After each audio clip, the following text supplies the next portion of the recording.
But I do want to ask you one question just to start. Like, you're here in Los Angeles on this tour, like a few miles from here. The Yeah. U.S. Marines are deployed. The National Guard is deployed. Um, what is it like as you've been living in the United States for a brief time now, but as someone who's not American, can you share a perspective of like what this looks like, kind of from the outside in, to see the Yeah. U.S. military in the streets like this? It's not Well, I've been good. here, going on 2 years now, and I'm always really aware that I'm an observer, and that's a really privileged position to have, and always have a little bit of caution, commentating on other people's democracy as an observer. But it really does feel like the United States is the epicenter of a globalization of political culture. Culture And wars. so you are not the only ones who are having this experience of the perfect storm of the disruption to what healthy democracies need.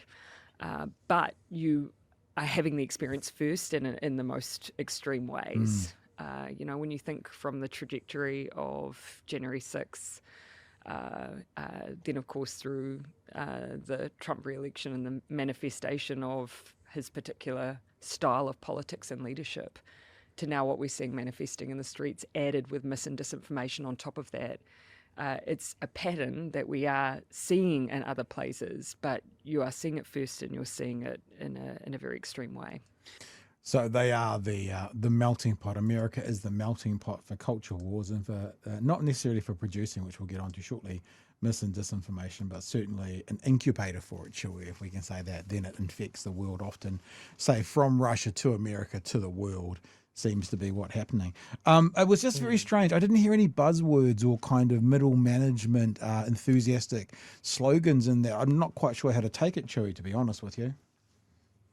Yeah, no, it's it's strange. She's also in a position she just can't jump out and say it's wrong to militarize, to point your army at your citizenry is not a good sign that things Well, are going well. ICE might turn up on her doorstep and deport her if she does that, bro. Probably best to be a bit Yeah, careful.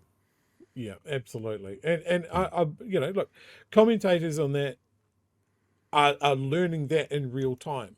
There was an Australian journalist in the last couple of days that was deported, and was only given her phone back to her when she arrived in Melbourne. She spent 18 hours getting there, 48 hours in detention, and 18 hours coming back, and that was because of an article that she wrote. So I mean, this is the thing: is this is what's happening to foreign journalists. Yeah. There's been a lot of questions lately. Certainly after that Australian journalist copped a rubber bullet that we had on the show the other day. That, hey, you've got the World Cup and Olympics coming up. Oh, yeah, sheesh. Maybe this is something that needs to be considered about whether it is safe to go to the US in this environment. Yeah, gosh, because there'll be lots of brown athletes, bro. They won't get they won't get past. Yep. It'll be, all of a sudden, you'll be like, why does everyone feel so white at the Olympics? It's not. Remember that quote we tried to get for Luxon? It's not all white. It's not all white, Mr. Luxon. It's not all white, Trump. I know you want it to be, but it's not. I saw a lot of comments, especially in circles that were talking about the No Kings protest and people going to the No Kings. There wasn't a lot of people that were talking about this, but I did notice that there were a few of like, if this is your first time protesting, here are some things you need to consider. Yeah. Write your lawyer's phone number or your next of kin's phone number on your body. Do not take your phone or have it in flight mode. Don't take your photos. Don't take photos of other people going with it. Don't say on social media that you're going protesting. Carry a mask. Cover your face. Our country is sliding into fascism, or deeper into fascism, and we don't know where things are going to go. And I think I read that and I went, oh, that's pretty chilling.